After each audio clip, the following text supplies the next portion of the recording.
මම හිතන්නේ ලක්ෂ 10ක් විතර සමාජිකයෝ වැඩ කරන සමිති සමාගම් හැදලා පිළිගන්න පුළුවන්. බොහොම සුළු වශයෙන් මේ සමිති සමාගම් අපි පටන් ගත්තා.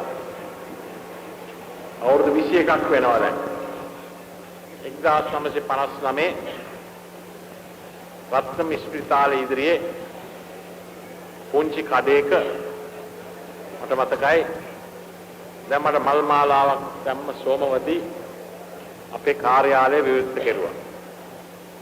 අවුරුදු පතා අවුරුද්දකට එක දවසක් මට සෝමවදී හම්බ වෙනවා. මේ දිනේදී ඇවිල්ලා මට මල් මාලාවක් දානවා. ස්වල්ප දෙනා එදා හිටියේ. මේ ආණ්ඩුව එහෙනම්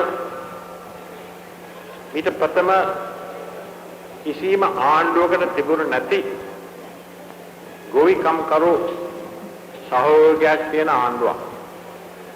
වෙන කිසිම දේශපාලන පක්ෂයකට නොතිබුණ ගොවිකම් කරු ආධාරයක් තියෙන පක්ෂයක්.